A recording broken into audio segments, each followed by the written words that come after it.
The subject that we're going to deal with today is the whole idea of black buying power.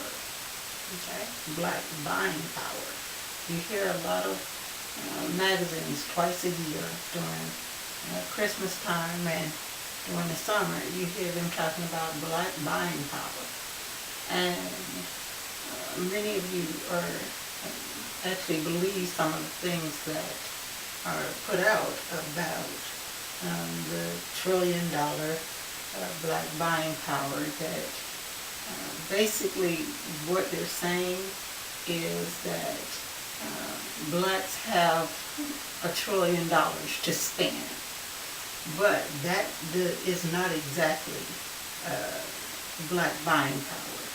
We're going to break down for you exactly why, no matter how much money that collectively black people have, that doesn't necessarily equate to black buying power.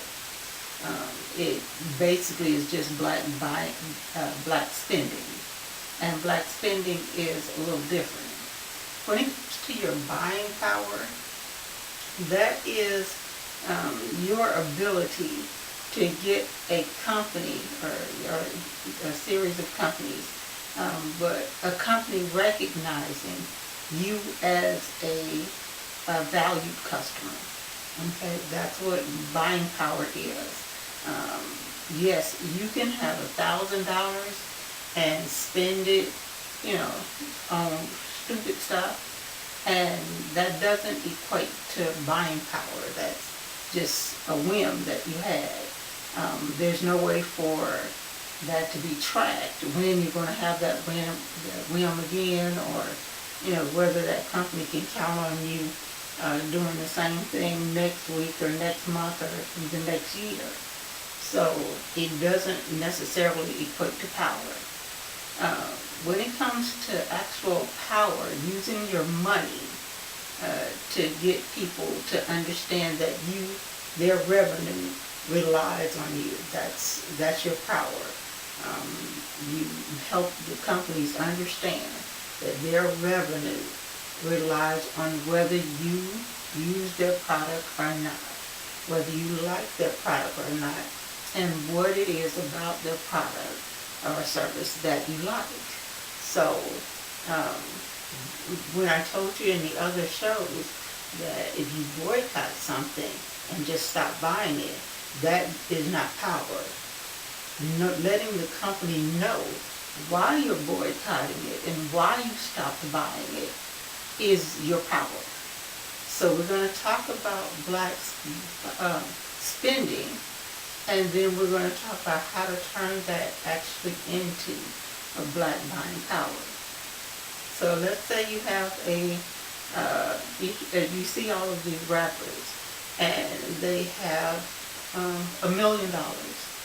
Well, you could take $1 million, and you can have $1 million, and you can spend $1 million on all kind of crap. And at the end of it, you have a bunch of crap. None of the companies that you bought from may necessarily even know, that you bought their product or why you bought their product. But when you have a entertainer that says they only buy a certain kind of alcohol, or they only buy a certain kind of clothing line, or whatever it is, that is that entertainer basically exerting their power of deciding where their money is spent. Now, loyalty is great, saying that I'll only buy certain products from certain companies. That's great, but there is a diminishing of your power when you buy from that company, no matter what. So if you like iPod, or you're an Apple person, if Apple knows that you're going to buy Apple products no matter what, while they can count on your revenue, there's nothing that makes them give you any better product, because they know that whatever product they come out with, you're going to buy, because you're an Apple person. They try to, come out with stuff that would be okay with you, but they know that you're a loyal customer either way. The same thing you'll hear people say politically with Democrats. You have black people that are Democrats, and you'll hear people say, well, Democrats don't have to do anything. The President of the United States, the black president, doesn't have to do anything for black Democrats, because they know that black people are going to vote Democrat no matter what. And then you'll have people that will say that they don't have to do anything, that the black president doesn't have to do anything for black people, because that he knows that black people are going to vote for a black person no matter what. While those two things have appear to be true, the way to turn that into power, let's start with the company situation first. Just because you like Apple products doesn't mean that you can't exert your power as a consumer to let Apple know. And they found out from a lot of people over the past few months, because I kept seeing these advertising where people were saying that they let go of their Apple phone in order to go over to another company. This other company said that if you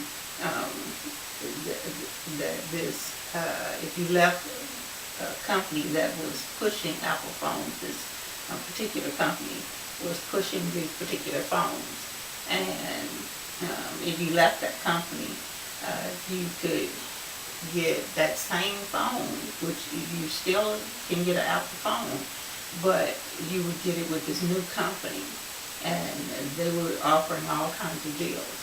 And also, once people got over there, they started seeing other phones, because remember, Apple is proprietary, which means that it's exclusive. So when you walk into an Apple store, you don't see other people's phones. You see just the regular Apple phone, if you will. So for those of you that want to compare it to something else, you don't get to do that, because there's no other phones there to compare it to except another Apple model.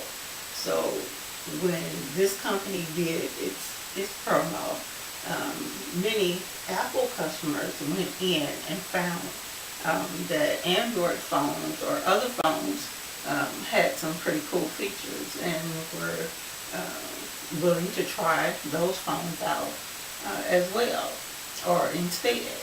And that created a very serious situation, not just for the phone company that the competitor was going after, but also for the Apple company as well. And their loyal customers now had the power to go somewhere else. And that is where your actual buying power is. The ability for you to choose where you spend your money, and being smart about the things that you're buying, and knowing a little something about the competitor, things like that, so that if you need to exert your power, you can always say, well, the competitor has this, that, and the other, and I'm thinking about trying out their product or service instead of yours because of this reason. And then the company has the ability at that point whether or not to keep you as a customer. Well, that's on an individual basis.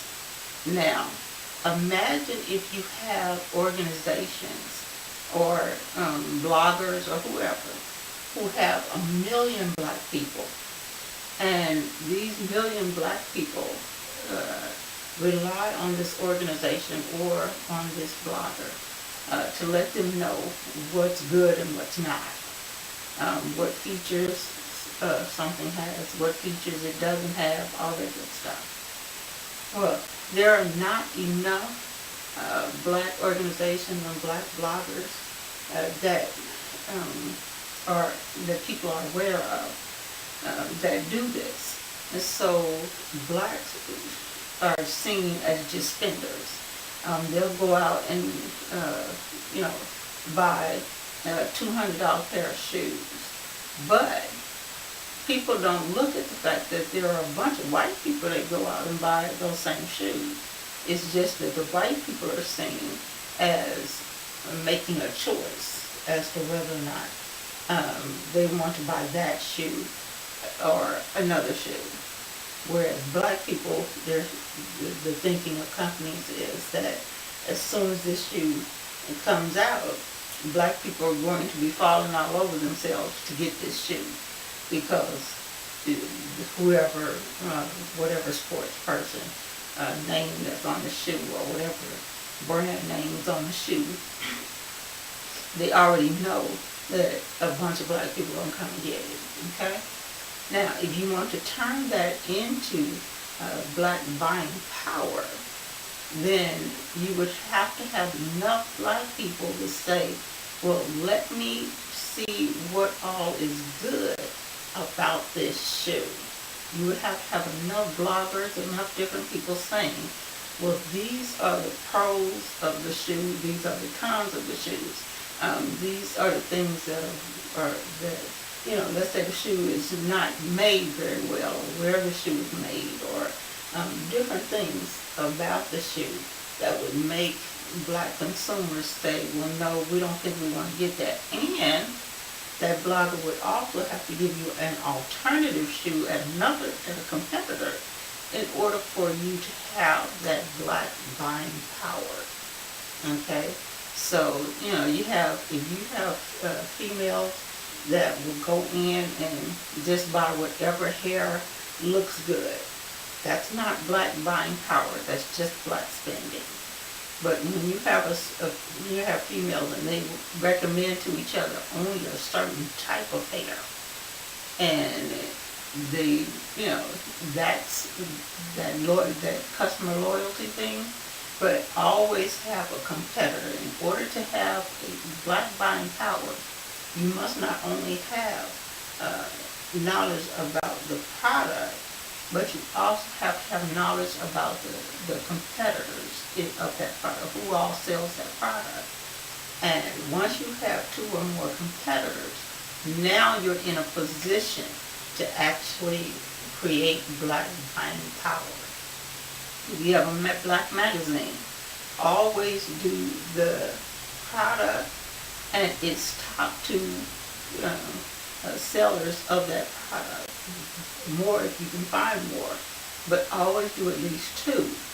What a lot of black magazines will do is, because they have advertisers that have advertised in the magazine, and advertisers do it on purpose.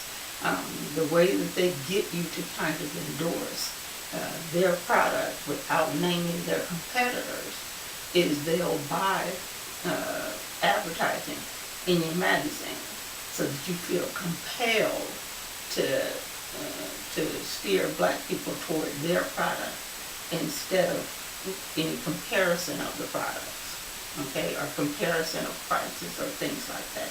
And that's something that, in order to truly have black buying power, that's one of the things that you're working on fixing.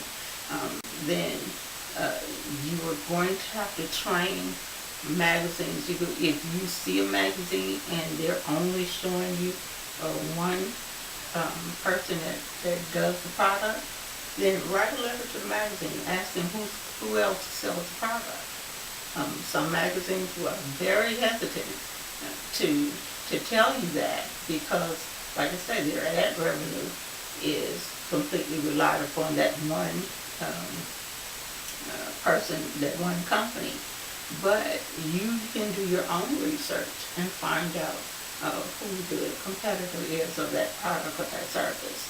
So if you are doing tax season, if you have a lot of people that are that get ad revenue from H&R Block, so that um, those magazines do not put up any competitors' information that compete with H&R Block. So if you always go to H&R Block, chances are you haven't compared to see if that's even the best way for you to spend your money. And most of you that have been there know that H&R Block can be really expensive.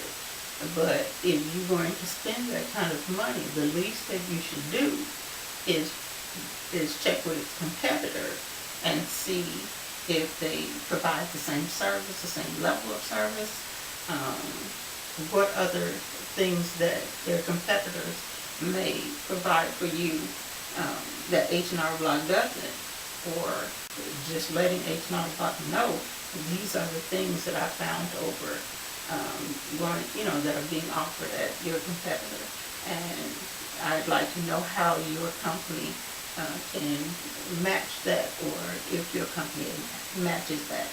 Now you're a smart consumer, and you're dealing with Black buying power. And I know I hear a lot of people saying that we have it. The truth is, as a whole, Black people do not have it. They do not have Black buying power. They have close to $1 trillion of Black spending, but it is very erratic, and it is very untrackable, if you will. You can track individual purchases, and you can say, you can't predict it. Yes, you know that Black people may buy a big screen TV, but you are very seldom going to hear magazines or anything saying that the number one product that Black TV that Black people buy is from this particular company. Even though you can buy a regular TV this year, and the next time that you're ready for a TV, you buy from another company and whatever. Unless you make it clear why you're buying one TV as opposed to the other, unless you make it clear to the companies as to why you like this big screen TV and what you don't like about this one, then that you don't have power. You just have spending. And you see a lot of entertainers spending a lot of money, but they don't necessarily have power. And that's something that has to be corrected if you want companies to take the Black community seriously. I know that a lot of people, as soon as they get their tax money, people know that you're going to spend it, but you decide to get a car. You don't let Chevy know why you're buying a Chevy as opposed to a Ford. Because even letting the car company or the company that you're buying from know why you're buying their product. You see all the time when white folks buy products from companies, they'll write a letter talking about how much they love the product and why they chose that product and all this stuff. That's them asserting their power. That's them letting a company know that you should value me because this is why I like your product. This is why I buy your product. But even when we're telling Black people, always write a letter to the company. If you have a problem with a product, immediately write a letter to the company, letting them know what the problem is. Sometimes your value goes up the minute they know who you are, the minute they know that there's a problem. And if you don't get the results that you want, then find out who their competitor is. Send a letter to their competitor. Send a copy of the letter that you sent to the company that you bought from. and letting them know that I bought these items from this company, and I sent them a letter because of this problem, and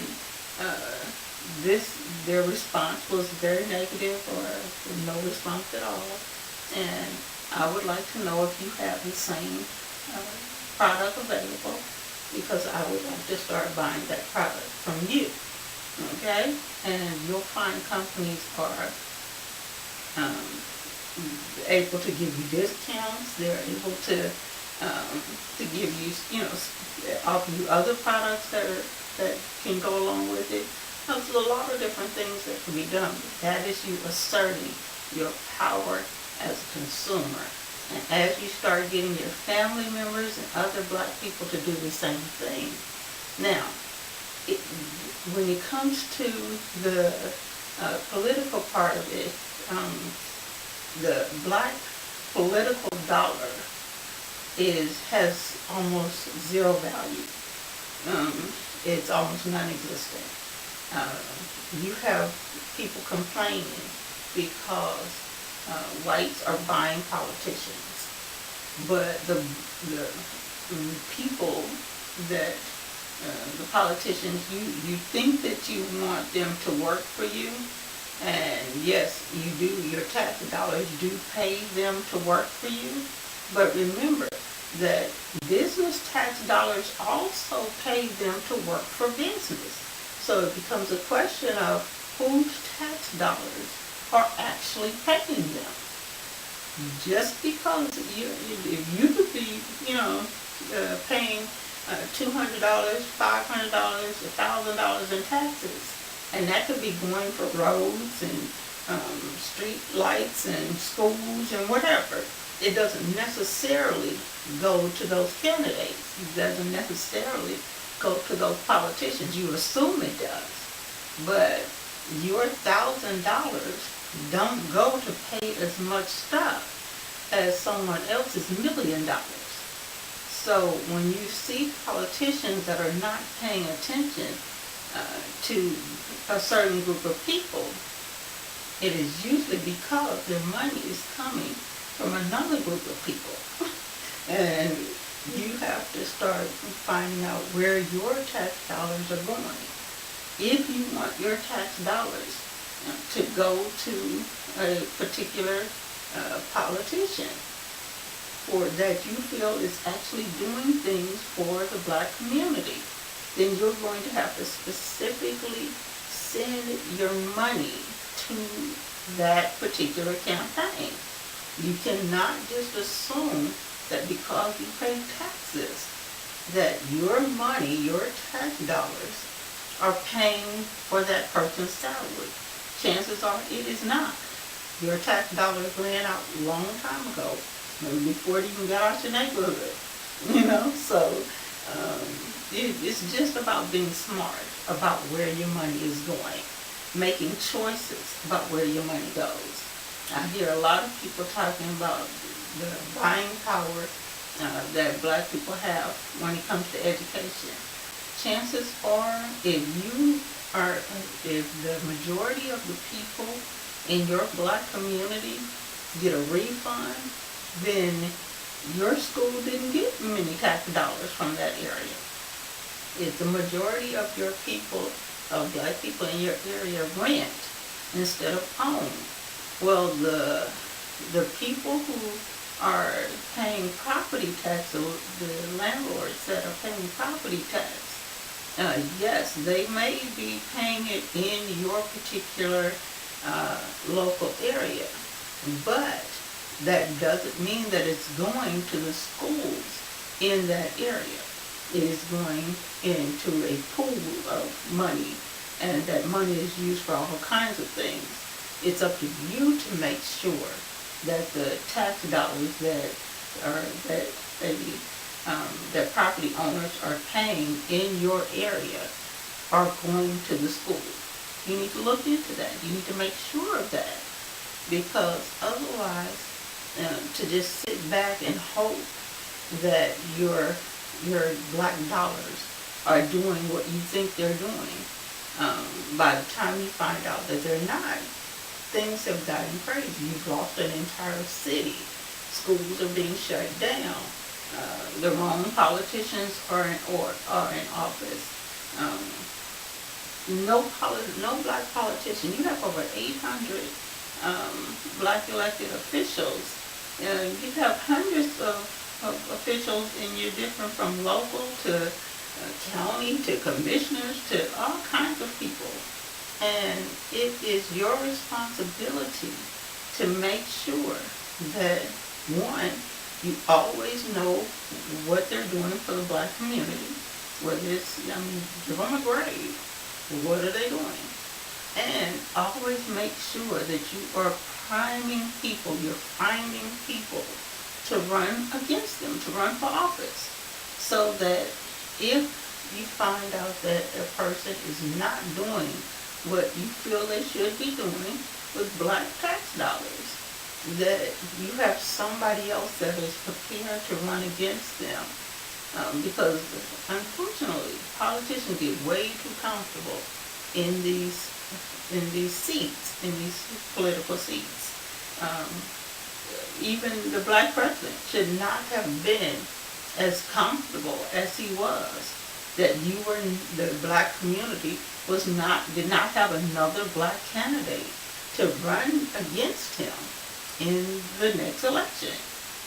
You don't skate through 2 elections. It was great for people to elect him the first time because you want to see what things are going to happen with a black president. That's one thing. That's fine. But once those 4 years are up, there should be someone, another black person over that first 4-year term that you have gotten ready to potentially run against that black president. That makes that black president step up and do the things that are necessary for your black vote, for your black tax dollars. Okay? And because you didn't do that, it's a lesson learned. You should have a black candidate running in every single election. Every single one of them.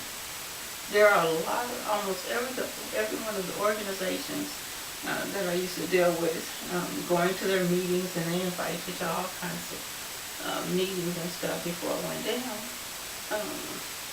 Almost all of them had some political committee in their organization. And those committees, though, were just about getting out the vote.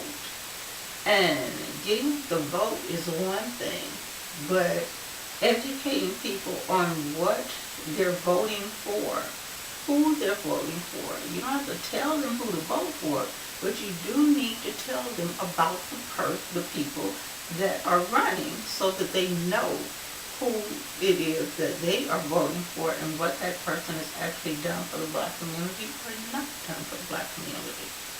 When you ask people to donate to campaigns, they need to be educated on should I put my dollar, why should I put my black dollar toward this candidate? What have they done that is going to give me a return on my black dollar when it comes to my black community? What have they done for education that is going to give my children a return on my black dollar? You need to know these things. So it's great to have the whole cliche of black dollars. For example, you had a holiday, each of the holidays that come through. All I see is black spending. It's very seldom that you see a large group of people, of black people, that are smart about their spending when it comes to these holidays. They're just out there spending like crazy people. And it's very seldom that you see a large group sit back and say, okay, let me start a blog to let people know what products have done throughout the year so that you know what products are good for for, let's say, for people shopping for Christmas. At Christmas time, you're liable to spend at least a couple of $1,000 without even knowing. I mean, there are people that from November to December go through $2,000 for buying presents and different things. And they're just spending. They go into a store and they walk out and they've spent $300. Or they walk out of another store and they spend $250. That's spending. That's not power. When you have a list of things that you're going to buy and you've already checked out the competition for each of those products, when you go in and say, I'm buying this product because it has these features and these are the features that I need for my business, these are the features that I need, for whatever. Now you're talking about being an educated consumer. And that is where your black buying power actually comes from. Okay, so I wanted to make sure you guys had an understanding about that. I knew that today would be a short show because I'm going to be trying to rest up. I'm trying to recover for to actually be able to get out and do things. And so I knew the show would be shorter today so that I would still have enough energy to try and, venture. But I wanted to address that because over the holidays, I heard so many people talking about posting things about the black buying power, and there were comments and debates and all kind of stuff going on. And it was clear that people did not understand what black buying power actually is and how to really turn it into that power that black people really want. That respect from companies that black people deserve, because they do have a lot of money, discretionary money, that they're spending out there. They're just not targeting it in the right way to turn those black dollars into power. Okay, so if you see each of your dollars, it doesn't matter how many you have, if you see each of your dollars when you get a paycheck, or you make money, when you see it as a black dollar, and it remains a black dollar as long as it's in black hands. So you go to a black store and you buy something, or you buy something that was made or done by a black person, then it's still a black dollar. It doesn't stop being a black dollar until you actually put it in the hands of someone who is not black. The minute you do that, then it is no longer a black dollar. Then you have to check and see, well, is this black dollar that I'm putting into a non-black hand going to come back or give any return to my black neighborhood or my black community? You need to know that. You need to find that out. If you find out that it does not, it goes somewhere else, into another neighborhood that is not black, then you have basically given away your black power, your black buying power. You no longer have it. Okay? So it only remains your black buying power as long as it is giving some kind of benefit to your black community. Okay? So hopefully that helps you guys understand a little better. And y'all know the deal. If we're still here, next time we're going to deal with some things. Okay?